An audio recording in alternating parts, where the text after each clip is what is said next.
বাংলাদেশ এবং ভারত দুই প্রতিবেশী দেশ যাদের অর্থনীতি পরিবর্তন দ্রুতই ঘটছে, কিন্তু প্রশ্ন হলো কোন দেশের অর্থনীতি দ্রুত এগোচ্ছে?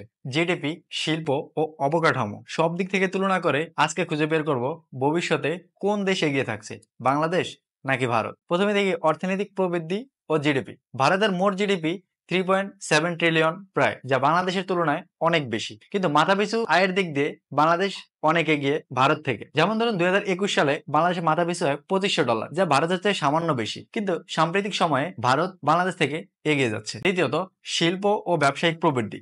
ভারত প্রযুক্তি, স্টার্টআপ এবং গ্লোবাল ইনভেস্টমেন্ট মার্কেটে, যেমন ভারতের রিলায়েন্স, টাটা, ইনফোসিস কোম্পানিগুলো আন্তর্জাতিক বাজারে শক্ত অবস্থানে রয়েছে। কিন্তু অন্যদিকে বাংলাদেশের প্রধান শক্তি গার্মেন্ট শিল্প, যা রপ্তানির 80%। পাশাপাশি তথ্য প্রযুক্তি ও অন্যান্য শিল্পগুলো ধীরে ধীরে আন্তর্জাতিক বাজারে প্রবেশ করতেছে। তৃতীয়ত, অবকাঠামো ও উন্নয়ন। বাংলাদেশের সাম্প্রতিক বড় বড় উন্নয়নগুলোর মধ্যে প্রকল্পগুলো যেমন পদ্মা সেতু, ঢাকা মেট্রো রেল ও কর্ণফুলী টানেল। অন্যদিকে Bharat bullet train, smart city এবং বৃহৎ মহাসড়ক নির্মাণে এগিয়ে আছে, কিন্তু অবকাঠামো নির্মাণে দুই দেশই সমানভাবে এগিয়ে চলছে। চতুর্থ, বাণিজ্য ও রপ্তানি। ভারত রপ্তানির ক্ষেত্রে আইটি সার্ভিস, ফার্মাসিউটিক্যাল ও গাড়ি শিল্প নিয়ে এগিয়ে আছে। পঞ্চম, জীবনযাত্রার মান ও মানব উন্নয়ন। জীবনযাত্রার মানের ক্ষেত্রে বাংলাদেশের গড় আয়ু ভারত থেকে অনেক বেশি, প্রায় 73 বছর। এছাড়াও শিক্ষা ও নারী কর্মসংস্থানের দিক থেকে বাংলাদেশ ভারত থেকে এগিয়ে যাচ্ছে, কিন্তু ভারতের উচ্চশিক্ষা ও স্বাস্থ্যসেবা খাতের অনেক এগিয়ে আছে বাংলাদেশ থেকে। এখন আসি চ্যালেঞ্জ এবং ভবিষ্যৎ নিয়ে।